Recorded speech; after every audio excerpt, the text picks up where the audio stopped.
berkumpul, setelahnya ikan cepat lepas dan harus artinya cepat tetap berkualitas lebih bagus. Karena hari ini kita akan laksanakan 3 hal yang luar biasa. Pertama-tama penyampaian laporan dan evaluasi, kemudian kita menyusun program, dan kemudian kita akan melaksanakan 2 hal itu dilaksanakan dalam beberapa bulan. Satu hal lagi kita akan laksanakan dalam beberapa wilayah, yaitu pemilihan BPPM dan BPN di pelaksanaan Mubal dan Badan Penguasa di Mubal. Kiranya waktu dapat digunakan sebagai efisien, efektif, hal-hal yang memang kita fokuskan dapat diperbaiki dan dapat dikembangkan. Selanjutnya, kiranya itu juga tidak memberi hikmat bagi kita dalam rangka kita menyusun program yang baru dalam tema memberdayakan warga gereja secara interprofesional dalam merawat jejaring sosial dan ekonomi di konteks budaya digital. Kiranya dengan tuntunan pimpinan dan Roh Kudus, kedua dapat melaksanakan tugas dan kami dengan baik dan Tuhan memberkati. Didukung oleh bukti-bukti pengeluaran. Namun demikian, ada beberapa temuan yang perlu mendapat perhatian. Misalnya, di bulan November dan Desember itu BP Mubal melakukan pinjaman talangan dari seorang pengurus BP Mubal Banten. Padahal saat itu saldo BP Mubal Banten mencukupi. Dipinjam 15 juta padahal ada 114 juta sekian di bulan November. Ada 4 temuan dari BPPD. Ya. Pertama, majelis sinode tidak patuh dalam pengelolaan keuangan. Jadi jangankan kita mumpah, jangankan kita jemaat mumpah, majelis sinode kita. Nah, yang mirisnya lagi di dalam sidang-sidang PSK itu, dan mungkin tidak di tingkat musyawarah. Saya hanya mau menanggapi apa yang disampaikan oleh BPPN tentang kegiatan yang dilaksanakan pada bulan Januari kemarin, Natal Pendeta dan Keluarga. Sebenarnya memang di program kerja di bidang 1 PPD tidak disebutkan kegiatan Natal Pendeta dan Keluarga, tetapi ada mata program pertemuan pendeta PPD dan keluarga. Selanjutnya, kita membaca tema tahunan berdasarkan konteks Alkitab karena acuan dari program kita. Tema ini adalah Kolose 3 ayat 12 sampai 17. Saya bacakan saja karena ini landasan Alkitab. Karena itu sebagai orang-orang pilihan Allah yang dikuduskan dan dikasihinya, saya beri huruf merah karena ini sekali lagi penekanan. Kenakanlah belas kasihan, kemurahan, kerendahan hati, kelemah lembutan dan kesabaran.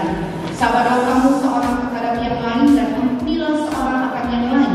Apabila seorang menaruh dendam terhadap yang lain, sama seperti Tuhan telah mengampuni kamu, kamu berbuat juga demikian. Dan di atas semuanya itu kenakanlah kasih sebagai pengikat yang mempersatukan. Hendaklah damai sejahtera Kristus memerintah dalam hatimu, karena untuk itulah kamu telah dipanggil menjadi satu tubuh dan bersyukurlah. Hendaklah perkataan Kristus diam dengan segala kekayaannya di antara kamu, sehingga kamu dengan segala hikmat mengajar dan menegur seorang akan yang lain, dan sambil menyanyikan mazmur dan puji-pujian dan nyanyian rohani, kamu mengucap syukur kepada Allah di dalam hatimu. Dan segala sesuatu yang kamu lakukan dengan perkataan atau perbuatan, lakukanlah semuanya itu dalam nama Tuhan Yesus, sambil mengucap syukur oleh Dia kepada Allah Bapa kita. Demikian dasar dari tema kita. Dan Kolose 3 ini, kalau kita ikuti pembacaan tadi, berbicara tentang 2 hal. Kristus yang utama, Dia menjadi jiwa dan menjiwai warga jemaat dalam menjalankan aktivitasnya, dalam menjalankan 4 hal tersebut yang ada di tema. Yang kedua itu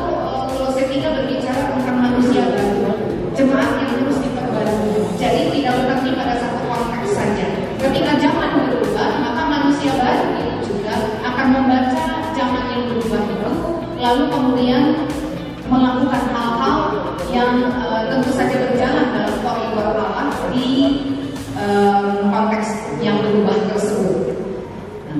Yang pertama bicara tentang keutamaan Kristus dan kehidupan warga jemaat. Ini menjiwai seluruh karya pelayanan gereja di tengah konteksnya. Selama ini gereja dianggap terlalu fokus pada konteks sosial dan budaya, tidak melihat sejarah, membaca melalui sejarah bagaimana Allah berkarya di tengah bangsa ini. Ini statement dari pendeta Profesor John Vitale. Beliau katakan bahwa selama ini kita kalau membaca konteks itu selalu melihat hal-hal sosial, melihat juga budaya yang berubah.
Pendeta Vera.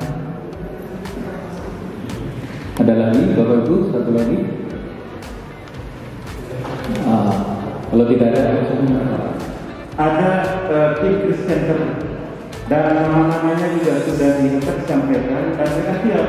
Nah, tadi saya katakan saya akan sampaikan di dalam musyawarah saat ini supaya nanti di center berikutnya kita sudah siap untuk melaksanakan tugas dan juga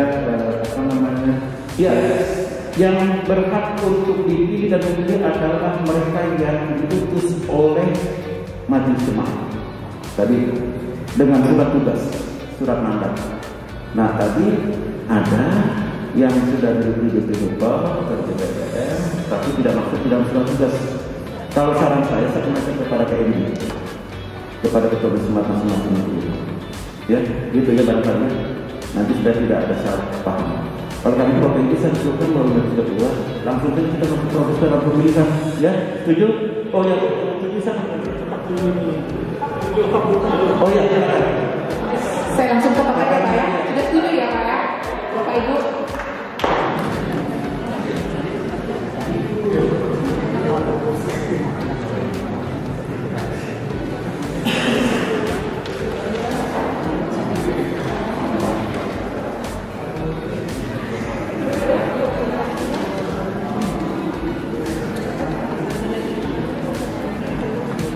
bebas dan rahasia.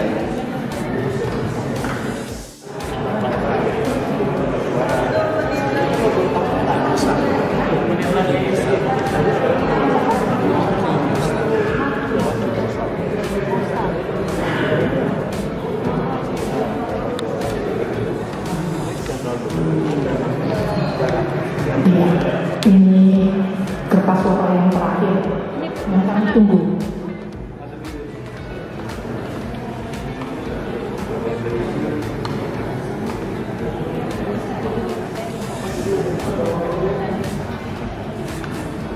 Oke, Bapak Ibu, di depan kita bersamanya ada kotak.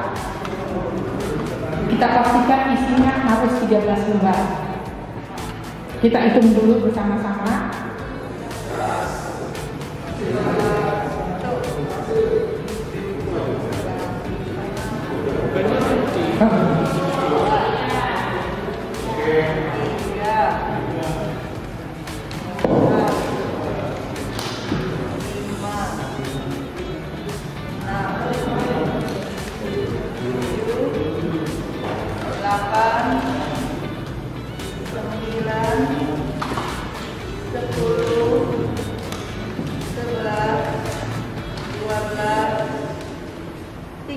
Pas ya.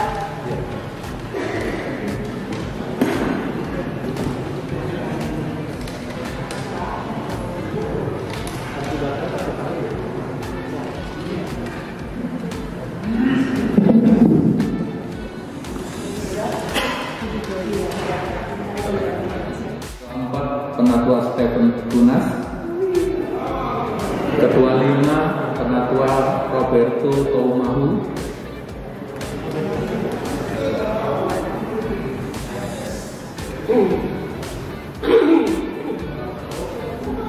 Sekretaris Penatua Dani Marentek, Sekretaris 1 Penatua Leon Nora Mete Kohi, Sekretaris 2 Penatua Loki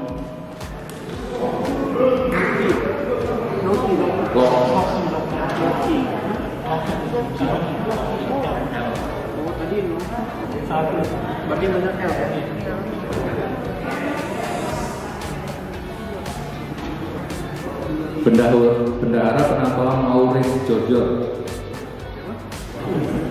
Maurice Jojo.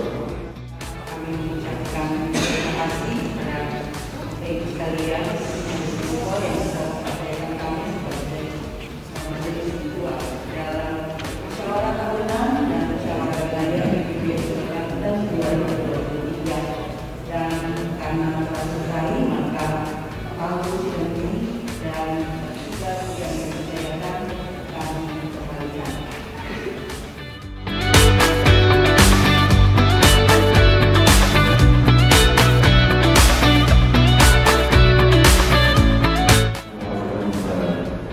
Selanjutnya, karena itu kami atas nama Bupor dan keputusan teman-teman PKI dalam musyawarah wilayah dan musyawarah tahunan Bupati Banten tahun 2023 menyampaikan terima kasih kepada Majelis Jemaat PBB Kasih Karunia yang sudah mempersiapkan segala sesuatunya sehingga acara dapat berlangsung dengan baik, dan dengan mengucap syukur kepada Tuhan Yesus Kepala Gereja, maka musyawarah tahunan dan musyawarah wilayah Provinsi Banten PBB Jemaat.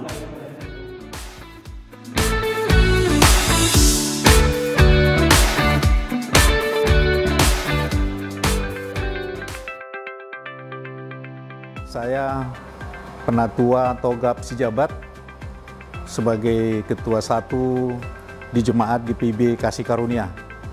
Dan pada saat ini kami boleh diberikan kesempatan menjadi tuan rumah dalam pelaksanaan musyawarah tahunan dan wilayah Provinsi Banten, di mana di tengah musyawarah pelayanan Banten ini ada 14 jemaat, dan saat ini kami boleh diberikan kesempatan menjadi tuan rumah dalam rangka pembahasan program PKA di tahun pelayanan 2023-2024, dan sekaligus juga dalam pemilihan Badan Pelaksana dan BPPM di GPIB Banten 2022-2025. Sebagai tuan rumah, oleh perkenanan Tuhan, kami sudah mempersiapkan berbagai hal, termasuk dalam penyambutan para undangan Semupel Banten dari ke-14 jemaat. Karena itu, dalam pelaksanaan musyawarah tahunan dan wilayah Banten pada saat ini kiranya boleh dalam penyertaan Tuhan sehingga berjalan dengan segala baik. Sehingga dalam program-program yang akan disusun ataupun disiapkan, sehingga itu boleh menjadi pelengkap dari pelayanan kami sebagai pelaksana harian majelis jemaat, baik di masing-masing jemaat dan juga di seluruh provinsi Banten. Kiranya para jemaat, khususnya para ketua majelis jemaat, dengan dihadirkannya masing-masing pelaksanaan harian majelis jemaat dari masing-masing jemaat di GPI Banten, itu boleh berjalan. Oleh karena itu, semoga semuanya boleh menjadi melengkapi tugas kami untuk menghadirkan damai sejahtera Allah di tengah-tengah jemaat. Dan ini boleh kami sampaikan dengan penuh syukur dan sukacita. Kiranya Tuhan Yesus memberkati semua. Salam saudara yang terkasih di dalam Tuhan. Saat ini jemaat-jemaat MUPEL GPI Banten melaksanakan musyawarah wilayah dan musyawarah tahunan tanggal 22 Maret tahun 2023 dengan mengangkat tema sinodal, tema tahun pelayanan 2023-2024, yaitu memberdayakan warga gereja secara intergenerasional guna merawat jejaring sosial dan ekologis di dalam konteks budaya digital. Berdasarkan firman Tuhan dari Kolose pasal 3 ayat 12 sampai dengan ayat 17. Dan yang menjadi bidang prioritasnya adalah bidang teologi dan persidangan gerejawi dan gereja dan masyarakat-masyarakat dan agama. Nah, oleh karena itu ada 4 poin penting yang perlu diperhatikan dalam tema tahun 2023-2024, yaitu yang pertama, memberdayakan warga gereja secara intergenerasional. Lalu yang kedua, merawat jejaring sosial, dan yang ketiga, merawat jejaring ekologis, dan yang keempat, konteks budaya digital. Nah, karena itu dalam penyusunan program kerja dan anggaran tahun 2023-2024, maka jemaat-jemaat bersama menggumuli di lingkup MUPEL Banten untuk menyusun program kerja tahun 2023-2024. Tentunya yang pertama mengacu kepada program sinodal hasil keputusan persidangan sinode tahunan GPIB yang dilaksanakan di Medan.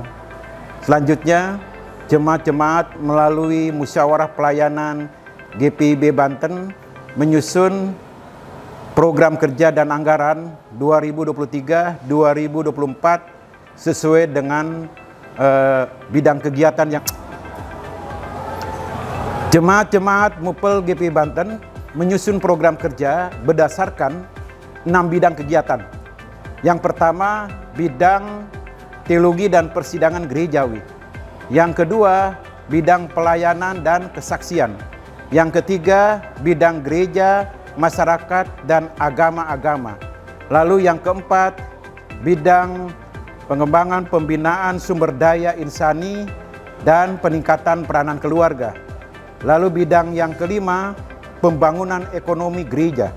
Dan bidang yang keenam, yaitu informasi, organisasi, komunikasi, penelitian, dan pengembangan. Nah, yang perlu juga diketahui bersama bahwa ada bidang prioritas yang akan disusun bersama, yaitu bidang teologi persidangan gerejawi dan gereja dan masyarakat-masyarakat dan agama-agama. Oleh karena itu, untuk penyusunan program kerja ini tentunya perlu digumuli bersama. Jadi dalam hal ini gereja tidak hanya memperhatikan kegiatan-kegiatan rutin internal jemaat, tetapi juga memperhatikan bagaimana kehadiran gereja itu dalam konteks masyarakat Indonesia yang beragam ini, dan juga gereja tentunya mengikuti era yang ada sekarang ini, di mana gereja ada di era budaya digital. Namun satu hal yang tidak boleh kita lupakan juga adalah bahwa yang menjadi visi dan misi GPIB di dalam kehadiran bersama secara sinodal maupun di lingkup musyawarah pelayanan, yaitu bahwa kehadiran Gereja Protestan Indonesia Bagian Barat atau GPIB itu menghadirkan damai sejahtera bagi seluruh ciptaan Tuhan. Nah, dengan demikian, maka kehadiran gereja dalam hal ini GPIB itu kehadirannya dapat membawa berkat bagi kehidupan masyarakat bangsa dan negara, dan juga tentunya berdampak kepada ekologi ataupun lingkungan sekitar yang ada di dalam gereja itu sendiri. Nah, hal yang perlu ditingkatkan dalam kegiatan program ini tentunya berkaitan dengan sinergi intergenerasional, gitu ya. Artinya bahwa dalam melaksanakan misi, gereja segenap elemen yang ada bersama-sama secara bersinergi melaksanakan tugas persekutuan, pelayanan, dan kesaksian. Sehingga dengan demikian, kehadiran gereja di tengah kehidupan masyarakat bangsa negara itu tentunya dapat berdampak yang positif bagi kemajuan, pembangunan, kehidupan masyarakat bangsa negara. Secara khusus juga di tahun 2024 nanti kita menghadapi tahun politik, sehingga kita sebagai warga gereja yang merupakan bagian daripada masyarakat bangsa negara ikut juga menciptakan situasi dan kondisi yang kondusif, yang tenang dan aman, serta ikut berpartisipasi dalam rangka untuk membangun kehidupan masyarakat bangsa negara yang lebih baik lagi di masa yang akan datang. Terima kasih, kiranya Tuhan senantiasa memberkati. Halo, saya Diaken Vina dari GPIB Senar Kasih Dadap Tangerang. Hari ini menjadi salah satu peserta untuk musyawarah tahunan ini. Untuk kesan dan pesannya, hari ini sangat berjalan dengan sesuai waktunya ya. Saya bersyukur bisa menjadi bagian dari acara ini, dan semoga apa yang udah kita rapat dan kita bicarakan hari ini semuanya bisa berjalan dengan baik dan semuanya untuk kemuliaan dan kehendak Tuhan. Terima kasih. Ya, saya Penatua Stephen Tunas, Ketua 4 PHMJ GPIB Kinasi Ciputat, Tangerang Selatan. Saat ini saya hadir di musyawarah tahunan dan musyawarah wilayah GPIB Mupel Banten. Di musyawarah ini 14 jemaat GPIB di Mupel Banten menyusun program kerja dan anggaran untuk tahun anggaran 2023-2024. Nah, program-program ini sebagai sarana kebersamaan kegiatan-kegiatan jemaat-jemaat di musyawarah pelayanan di Banten ini. Lewat kegiatan ini kami berharap kebersamaan jemaat-jemaat, kerjasama, saling mendukung, saling menopang, semakin ditingkatkan, semakin erat, semakin saling menguatkan dan mendukung dan menopang kegiatan jemaat-jemaat baik di keseluruhan di Mupel maupun membantu juga kegiatan jemaat-jemaat di jemaatnya masing-masing.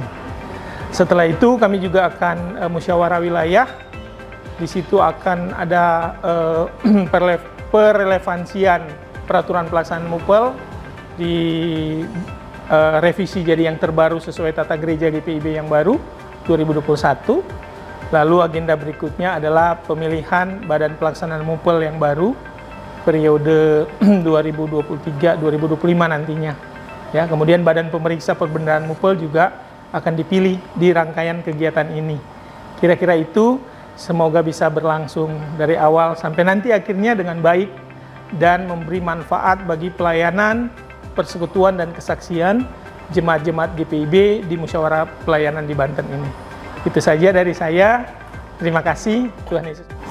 Saya Leroy Uguy, utusan dari GPIB Orait Labora Serpong, menghadiri musyawarah pelayanan Mupel Banten. Apa yang dilakukan di sini adalah dalam rangka sinkronisasi dari rencana kegiatan program yang bisa dilakukan bersama-sama Semupel Banten. Nah, kesepakatan-kesepakatan terkait dengan teologi dan persidangan, kemudian pelayanan kesaksian, Germasa, Inforkom, dan PEG itu dibahas bersama-sama. Kebetulan tim kami dari Oret Labora hadir semua, KMJ, kemudian mewakili PHM, dan juga Majelis Presbiter. Demikian kira-kira kegiatan yang dilakukan di Mupel Banten saat ini. Terima kasih. Ya, jadi harapan ke depan jemaat-jemaat GPIB di Mupel Banten dapat meningkatkan tugas pelayanan dan kesaksiannya, khususnya di wilayah Mupel GPIB Banten, dan juga bersinergi dengan semua warga jemaat, dan tentunya di tengah kehadiran masyarakat, jemaat-jemaat GPIB Mupel Banten senantiasa dapat menjadi berkat dan Tuhan dipermuliakan. Terima kasih. Kami mengucapkan terima kasih kepada GPIB Jemaat Kasih Karunia untuk musyawarah tahunan dan musyawarah wilayah yang boleh berjalan dengan baik, dan selamat untuk pengurus yang terpilih. Tuhan Yesus memberkati. Ya, selamat untuk pengurus BP Mupel yang sudah terpilih. Tuhan memberkati pelayanan selanjutnya dan sukses untuk Mupel Banten. Ya, selamat dan sukses untuk pengurus BP Mupel yang baru, dan terima kasih untuk Jemaat Kasih Karunia yang sudah menyediakan tempat untuk sidang tahunan dan juga musyawarah wilayah Mupel Banten, dan semoga kedepannya Mupel Banten semakin jaya.